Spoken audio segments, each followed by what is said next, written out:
It's the most wonderful time of the year. Or is it? Well, welcome, truth seekers. Today, a special holiday episode of Truth Be Told Paranormal. I'm your host, Tony Sweet, and today we're unwrapping the darker side of Christmas with our guest, Jeff Belanger, author of the Fright Before Christmas, Surviving Krampus and Other Yuletides, Monsters, Witches, and Ghosts. Forget cozying up by the fire and holiday cheer. Jeff takes us deep into the eerie folklore of Christmas past, where creatures like Krampus punish the naughty, Gryla drags misbehaving children to her mountain lair, and Yule Cat's lurks ready to pounce. From the shape-shifting trolls, we'll explore the haunting traditions that remind us why being good this time of year was a matter of survival. So grab your cocoa, turn down the lights, and prepare to meet the monstrous sides of the holiday. I'm Tony Sweet with Truth Be Told. Please welcome back to the Truth Be Told studios, the amazing Jeff Belanger. Well, he's back. Hello, Tony. Thanks for having me back. Appreciate it. You know, I noticed I have never seen you and Krampus in the same room at the same time. Till now. Till now, yeah. I know. Scary, isn't it? Yeah, Scary. It is. Well, did you grow up with Krampus, Tony? Did you grow up with any of these monsters? I did not. Honestly, I didn't really hear about Krampus until years later, Right. which, being in this industry of paranormal, I'm surprised I didn't, because I'm into the UFOs, I'm into the ghosts, I was always into Christmas. But yeah, Krampus was never part of the conversation growing up. What about you? No, for sure. The most warning I got was that if I wasn't good, Santa would bring me less presents, or Coal. if I was really bad, I'd get coal and sticks in my stocking. Yeah. Which is really not much of a consequence for being a little crap all year, you know? Right. Yeah. You're like okay, well, I'll just take I knocked that over coal three and write on the wall. liquor stores, I stole a Ferrari and I got coal and sticks. Fine. I can live with that. Well, it's funny. I said, I'd just take the coal and start writing on the walls anyway, so it wouldn't matter. Yeah. So there wasn't much of a consequence when I was a kid. However, only now that I can look back, Monday morning quarterback and all, I think there were hints. There were hints of the dark things there, and that's sort of how this whole thing was born for me. It was early one December. I live in Massachusetts, where we do get some cold winters at times. And this was like 12 years ago. I was hanging the wreath on my front door. And I had this very old crafting wire. The wreath was completely fake. Plastic berries, plastic evergreen, plastic everything. And I was putting it on the door knocker, and the old crafting wire broke, and it fell to the ground. And my fingers were numb and cold, and I yelled, "Humbug." No, I didn't say humbug. I was going to say, is that all you said? No, it was way better than that. Yeah. I invented new words. I'm like, why do I do this? Like, why the cold? Why the wreath? Why the evergreen? Why December 25th? Why Santa Claus? Why do we spend so much money, time, and effort on this one day? Why do we put the lights up? Why? And then this song lyric popped into my head. Andy Williams, his most famous holiday song, right? There'll be scary ghost stories and tales of the glories of Christmases long, long ago. That was the 1960s when Andy Williams recorded that. And I'm like, scary ghost story? I'm a guy that should know about scary ghost stories. That's kind of my thing, And I'm like, what is he talking about? And so I started this deep dive that ultimately saved the holiday for me. I'm like, this is what I do. I find answers to those very questions. And once I started looking, I was like, my God, that is really amazing. It's darker. It's more dangerous. It's more deadly than we ever gave it credit for. However, those are all for good reasons. And when you embrace the dark side of it, you get the chance to come out the other side redeemed. And that's the promise. Well, let me ask you this, because again, growing up, especially if you're in a Christian home or any religion that I know of, that, when they celebrate their holidays, it's all about the joy. It's this joyful holiday. So how is such a rich history of creepy, where did it get started, and when did we kind of forget that side of it? I'm glad you asked. Oh, we didn't set that up. That was actually... I have an answer. So the holiday this holiday, right. Christmas, has always been centered on one thing, It has always been about the winter solstice, the midwinter, right? So thousands of years ago, there was a festival called Saturnalia around the Roman Empire. Right. And Saturnalia was from December 17th to the 23rd. It was a time when you celebrated the harvest, and then it just grew into basically like a week-long party where society was turned on its ears, where the wine was made, the ale was made, the animals were slaughtered because they'll keep better in the winter. So you had this enormous feast, but also you celebrated together. You made amends because winter's coming, and that's the toughest season to get through. And so it was a time where masters would become the servants. The servants could say and do things that other people couldn't get away with. Yeah, there's a Saturnalia picture right there. So it was a time for orgies and drinking and excess and gifts and dressing. Hey, festive. let's go. Let's go. And then further north, in the Nordic part of the world, they called it Yule, right? And Yule, but the same ideas. The thing is, they looked out their window and they saw that winter killed everything, right? It killed the grass and the flowers and the trees and the ice, the ponds and lakes were frozen solid.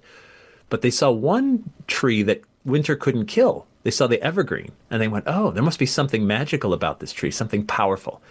And so they put the branches over their doors and windows. They would light candles because it's a very long, dark night. It's the shortest day. It's the longest night. So you light candles to become a beacon in the darkness. We would all drink from the same drinking cup to signify that we're all equals right now. If we've had beef throughout the year, we set it aside. We give each other gifts and we break bread together because we know if I run out of food or fuel, or if my roof collapses under the snow, I'm going to come knocking on your door and I'm going to need shelter. And so are you. And so we put our differences aside. We behave because in that darkness, there's monsters lurking and death. If you get caught outside in the cold and the elements, you die. If you run out of food, you die. If you run out of fuel to keep yourself warm, you die. And it's crystal clear that is the most dangerous season. And so we got to get through it together. So in all that darkness, all that danger, these monsters began to lurk. But we also have hope. We have hope that we can overcome that. And so we celebrate these things year after year. Christianity wouldn't get added to it until way later. Really, the year 336 was when the Roman Emperor Constantine became converted to Christianity. Right. He was trying to unify Rome under one religion, and he said, all right, the thing about Jesus is that the Bible doesn't tell us when Jesus was born. There's only one clue, and that clue is in the book of Luke that says shepherds laid out with their flock by night, watching over them, and the angel of the Lord appeared. In Bethlehem, shepherds would stay out with their flock 3 months of the year, spring, summer, and fall. Which means, according to the Bible, the only season we can rule out is winter. It's fine. I don't always celebrate my birthday on the actual day either. And Jesus was born a commoner, and commoners didn't track their birthdays. Only kings did that, only royalty.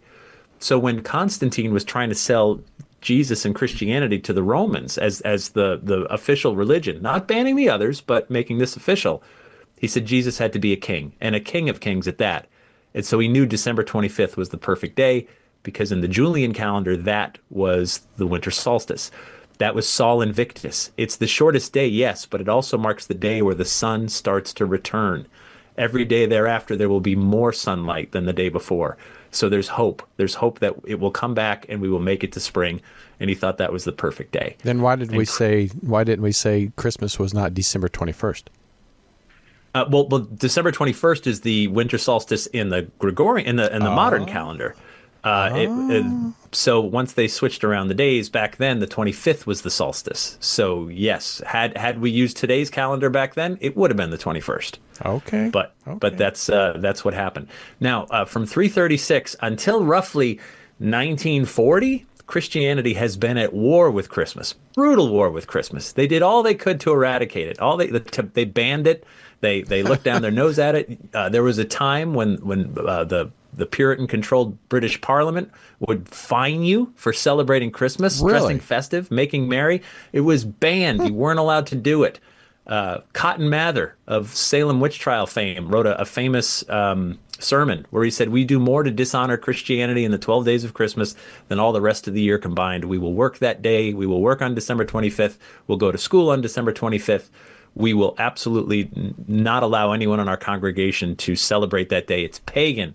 Don't do it. Because most of it is. I mean, if you think it's entirely pagan, every part of it, the tree, the wreath, the the garland, the, making merry, the festive, the drinking, the presents, like all of that stuff. And that war against Christianity just raged for centuries upon centuries until the popularity of it sort of just shone through, and it became so popular that Christians threw their hands up and said, "It's our holiday. It's Christmas. It's ours. It was always ours." But historically speaking, that was absolutely not the case until very modern times. That's fascinating. I'm sure many people probably don't know the history of that. And to me, I think a lot of these, dark side of the holidays are maybe. A lot of these may not be spoken of, Krampus and all this other stuff, but the consumerism of Christmas to me is the dark side of Christmas. 1931, Tony. That's when all these monsters that were so popular, Krampus and Belsnickel and Gryla and all these other things, that's when they started to get pushed back into the shadows again. But they're coming back. They weren't dead. They weren't eradicated. Right. But it was 1931 on a night just like tonight. Ooh. When the Coca-Cola company said, hey, America's in a Great Depression. We want to sell Coke. That's what we do. We sell Coca-Cola. And they came up with this amazing ad campaign where they had an artist depiction of Santa Claus drinking a Coke at Christmas. And it worked. I mean, they really took the image of Santa into what we know it and understand it to be today. And it sold Coca-Cola. The following year, other businesses said, well, hey, Coca-Cola doesn't own Santa Claus. There he is. Doesn't own him, right? So we could use him too. So imagine if you could get the world's biggest celebrity to endorse your product or service for free. Sign me up, right? So they did. Wow. And so other businesses started using Santa. America clawed its way out of the Great Depression off the back of Christmas. December became the month where retailers go into the black. They become profitable for the year. And it got so popular at that point that the federal government was asked to move Thanksgiving Day. Thanksgiving Day was always the last Thursday in November. But they said, look, that doesn't leave enough time for shopping. So they made it the fourth Thursday in November. This year, that happened to be one and the same. But it was so people had more time to spend money. And what's good for the economy is good for America. That's when consumerism took over the holiday and it became about spend, spend, spend. There's no room for consequence. It's just give less presents if the kid's really bad, but don't really. Right. Right. Because we got to spend. It keeps the economy rolling. And then Christmas became about consumerism at that point. However, we're living in a time right now, over the last really 10 years, where these monsters are making a comeback. And I think because we're summoning them in a weird way. We are literally saying, it starts with, once you start getting movie deals, Tony, and you start eating at the really nice restaurants like Krampus does, we can't get into those restaurants. No. They won't even take our calls. No. But they never Krampus. did anyway. So yeah, Krampus and VIP, back there, and you're like, oh, look at him, big star again. Took a century and a quarter, but he's back. Well, you said star, so Krampus is the star of the Yuletide horror tales. Totally. So what do you think what made him so compelling figure in the modern pop culture? What or even just in general, why was he such the big cheese of the horror side of it? So it's like a song. When you hear a song for the first time and yet it sort of sounds familiar, right? And it's that catchy. That's Krampus. Krampus is a little bit like Pan, from ancient. Yeah, he's got horns. He's got a long red forked tongue. He's covered in fur. He's wrapped in chains so you can hear him coming. And he carries a sack or a satchel with him and a switch of sticks where he beats the naughty kids, or if they're beyond hope, he snatches them up, stuffs them in the sack, and then carries them off to his mountain lair. So that was sort of the tradition. There's something about him that's familiar, that's devilish, that's counter to everything that you thought the holiday was supposed to be. But ironically, Saint Nicholas, this is not the enemy of Saint Nicholas. Krampus never was the enemy of Saint Nicholas. They work together. They're cohorts. This is good cop, bad cop, right? If you look at some of the great old artwork from the 1800s, there's tons and tons of old postcards of Krampus picking up naughty kids, beating them. There's one, right? So there's tons of those. Just do a Google image search and you will find plenty.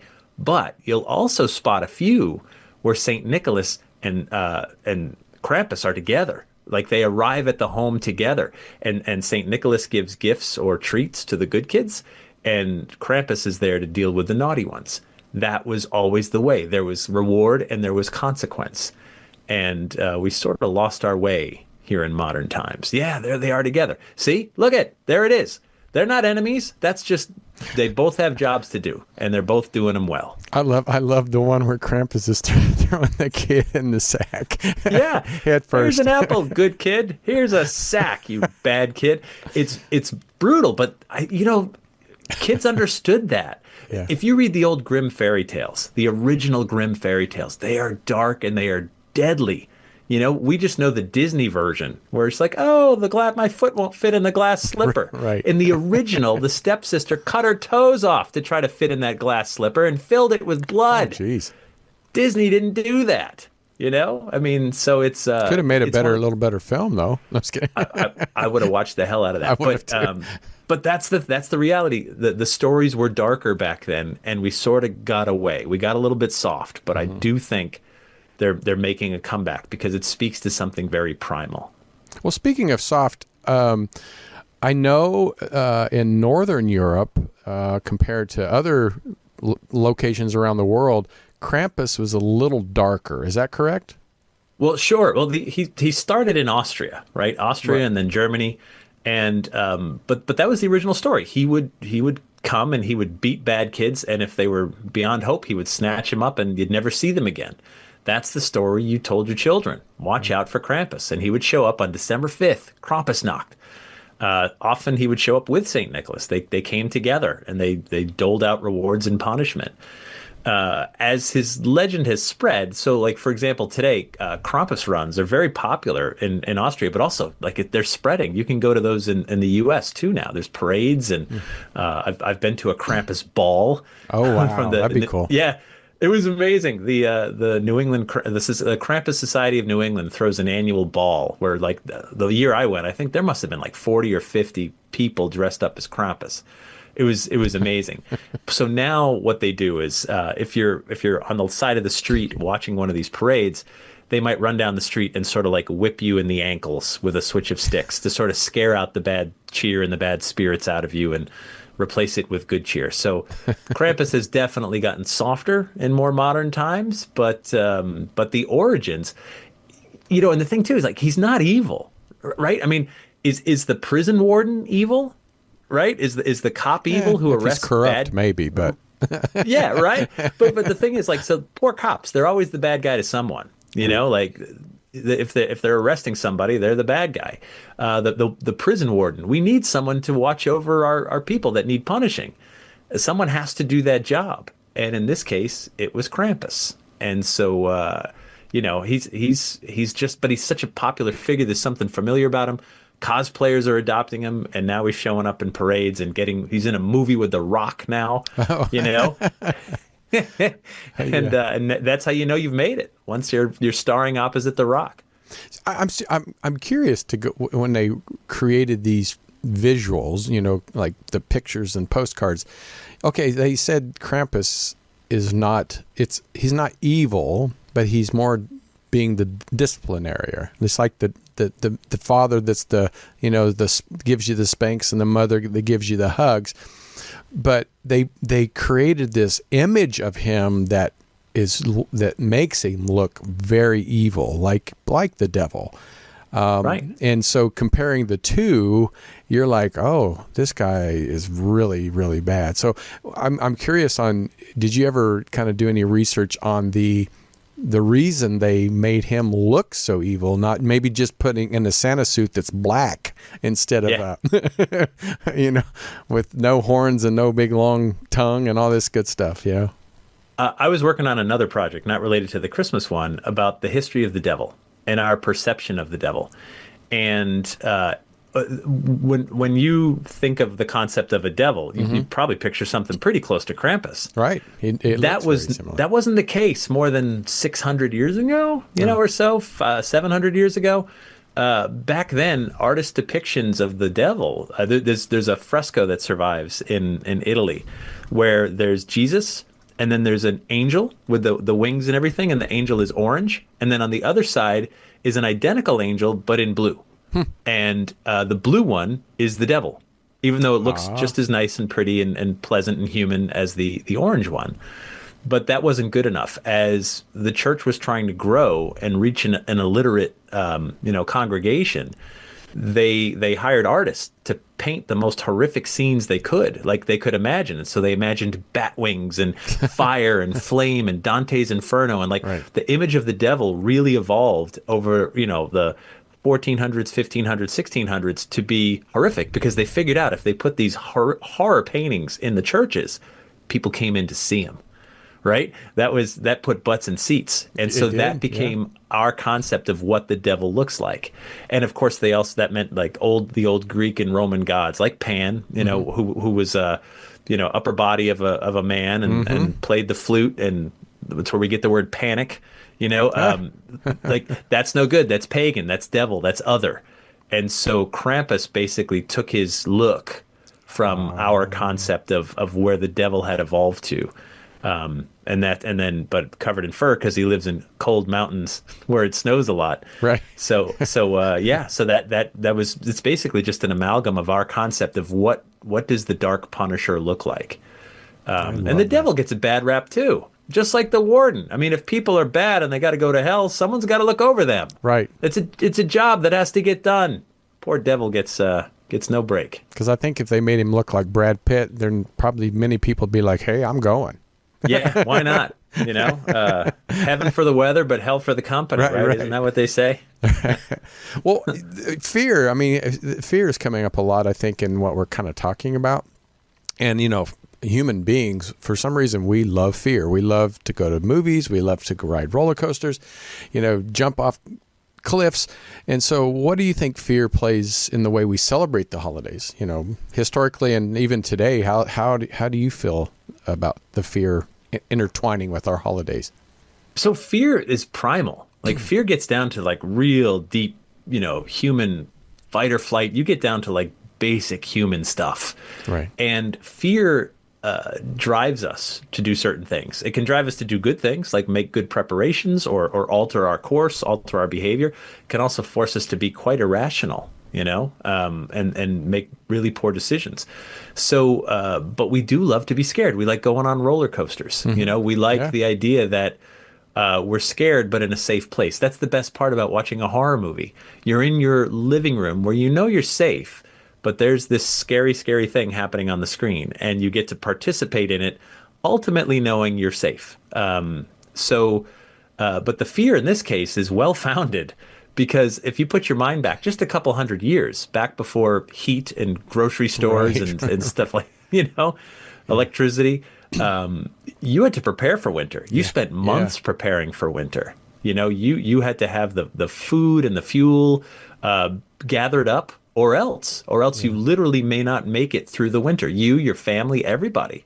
If you're not lucky enough to hunt some animals and supplement your diet, you could lose everything. And that fear means that you got to do the right thing. And the right thing is gathering firewood in September and October and November and preparing and being smart, because there are monsters out there and you won't survive if you're not ready. So I think that there was sort of this perfect storm of knowing that this really dark, scary, frightening, cold season is coming, whether you like it or not, and then also needing to stay on a good moral path in order to look out for each other and do the right thing. We've talked a lot about Krampus, and Krampus has, like you said, has really starting to become popular again. Even in your book, which people should get it just for the illustrations, because amazing. But Surviving Krampus, but there's also a little more tagline to it: Surviving Krampus and Other Yuletide Monsters, Witches, and Ghosts. So again, growing up, we didn't hear Krampus. Are there other monsters? Hold on, Tony. I got to blow your mind. Uh-oh. Just take a second. You did hear about Krampus. He was in your childhood, I promise you. And you remember him. You remember him vividly. Ready? Yeah. Close your eyes. He wasn't called Krampus. But he lived in a mountain, and he was covered in fur, and he was green. And his little fur and his head would point up just like horns. Oh. The Grinch. Oh, really? The Grinch. Of course. The Grinch was Krampus. Am I here to accuse Dr. Seuss of plagiarism? Yes. Yes, I am. That's exactly what I'm doing right now. That was the Grinch was familiar. The Grinch was Krampus. So he was in our childhood, just not by the name Krampus. Wow. Okay. But so he was there. And there were scary ghost stories too. We completely just forgot about, I don't know, A Christmas Carol. Oh, true. Yes. I know. Oh, It was there every year, right under our noses. One of the greatest ghost stories ever told. And it was there. And there was a time, for a long, long time, where Christmas, not Halloween, was when you read and talked about scary horror stories. Women's magazines used to print, scary stories that you'd read by the fireplace at Christmas. That was for the longest time. And then again, just like how the monsters got pushed away during the 1930s and 40s, that tradition got pushed away too. It was, there's no room to be scared. We have to be joyous and happy and buy, spend. Okay, I guess you just don't think about it because it was so in your face that you never really thought about it as scary. I remember being a kid and watching Christmas Carol for the first time on stage, and they had this face come in where the door knocker was supposed to be. I was freaked out. That's some frightening stuff. That story sums up everything that we're supposed to feel about the season. But anyway, I think I'm getting off track. You asked about other monsters? Well, other monsters. But before we go there, I just realized that Rudolph, Frosty the Snowman, there was always someone that was evil in these cartoons.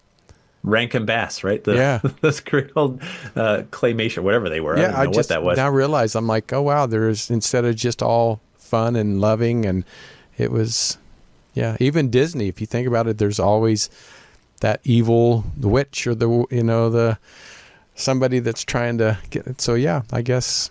Well, that's a fairy tale. That's how fairy tales work. There has to be good and there has to be bad. There has to be an antagonist and a protagonist. There has to be a foil, right? There has to be a good versus evil. That's what we understand. It's very simple. That these things are locked in battle. And it takes a while to realize that that battle's happening within us, right? That we are, we're locked in that battle too. And so Krampus, yes, by far the most famous, but not even the deadliest, really. Oh, who's the deadliest? The deadliest can be found in Iceland. She's the Gryla, and she is brutal. She's a mountain ogre. She lives up in the mountain. She's got 13 tails. She's got 13 Yule lads who are kind of like her dysfunctional family children, and she's got a familiar called a Yule Cat. And in Iceland, you got to realize that I was there this past summer, and I was there on the summer solstice. The sun really doesn't set. It's light 24 hours a day.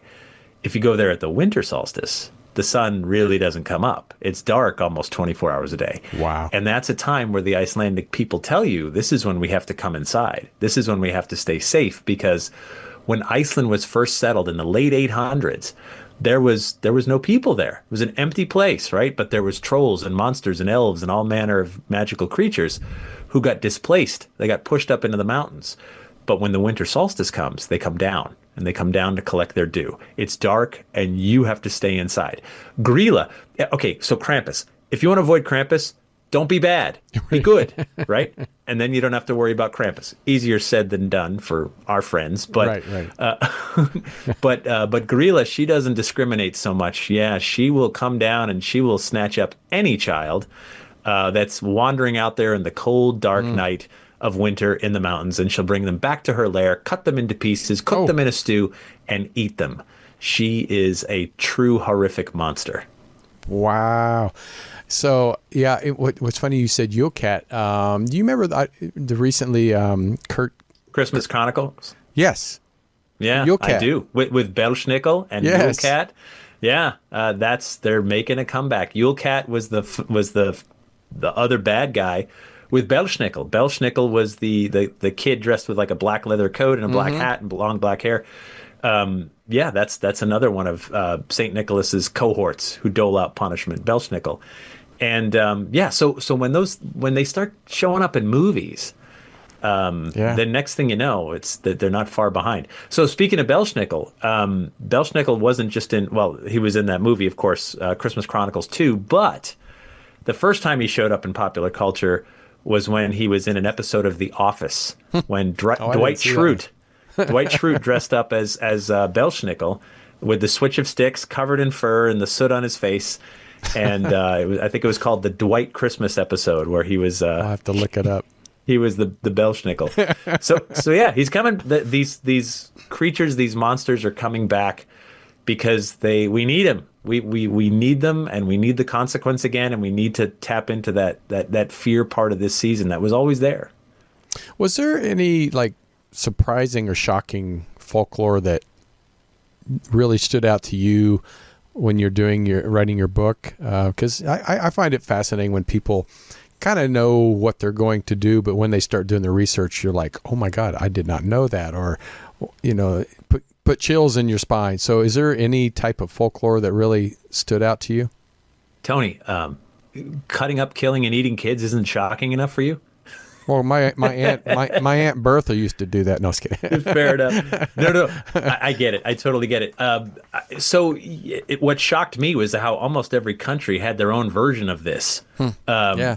Different labels, very similar descriptions.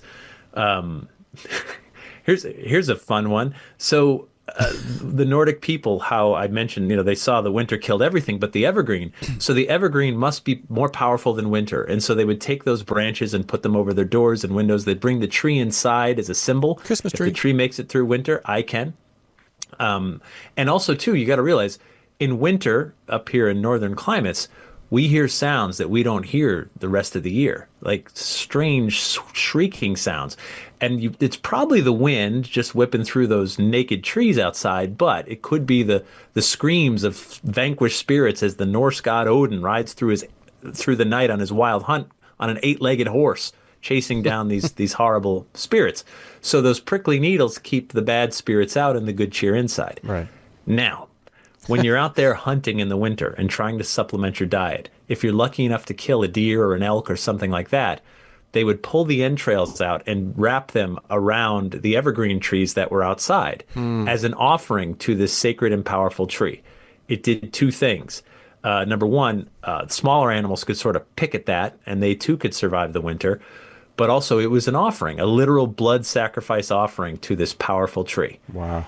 And I need you to think about that. Should you ever find yourself stringing popcorn around your Christmas tree? The original garland was entrails. If you want to be traditional this year, maybe you get yourself some deer guts, put them around the tree. Deer guts and potatoes? Oh. Yeah. Oh, what's better? The smell will be terrible. Terrible. Yeah. People walk in and be like, oh, God, what is that? And you'd be like, that's the smell of an authentic and traditional Christmas. I love that. Well, this stuff is fun to talk about, and I think just seeing the impact it has made on our society in 2024 and beyond from, how many centuries ago, I just love to keep this fairy tales or folklores going and pass it down. But from doing your research, writing your book, how has it changed your personal celebration of Christmas? Because, traditionally we always everybody does the same thing. So how has it changed your household? When I first put that wreath up 12 years ago, and I asked myself why, I'm like, well, my dad did it, and my dad's dad did it, and they look nice. It looks nice on the door. Right. I mean, it's pleasant, reminds me of my childhood, but I didn't understand that there was meaning behind it, other than just this is what we put up, this is what we do. Now I actually go into the woods behind my house and I make my own wreath. It looks awful. I thought you were going to say I cut up kids and. So I mean, but it works. I understand why I'm doing it. And when I put that wreath up on my front door, as awkward and not round as it looks, it's more powerful. I cut it, I made it, I found it, and it does keep the bad spirits out. When I understand that, when I was growing up, I had Jewish friends, right. And I'm like, this sucks. Santa's the greatest guy ever, and he doesn't visit you. What's up with that? And now I know he could have, if the parents wanted him to. Right. That Christmas can be secular, and that doesn't make it wrong. If you want to celebrate it as the birth of Jesus because you're a Christian, have at it. It's as good a day as any to celebrate the birth of Jesus. Right. If you want to make it purely secular, that's okay, because that's what it always was. It was for everybody. It was about, the winter solstice, and that is a specific point in time. It happens every year. It's happened for billions of years, since before there were people. So now that I understand that this thing is a gumbo, it's a stew of so many different cultures and beliefs and religions and so many different things, it can be what you want it and what you need it to be. But more than anything, when I went back and I consumed A Christmas Carol again, when I read the book, when I watched the play, when I watched the movie, I realized that sums it up. At the end of the movie or story, or however you read it or consume it, you realize there's a moment of truth where you realize who Scrooge is, where you go, oh no, I know who Scrooge is.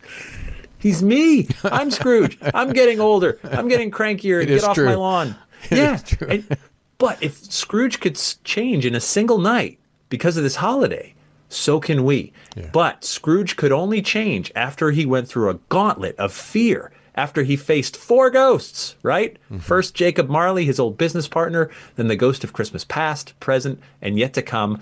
Only when he went through that dark, dark gauntlet could he come out the other side changed. In my experience, people don't change. We're not good for goodness sake, like the song says. I mean, maybe someone's out there that can do that, but no one I know.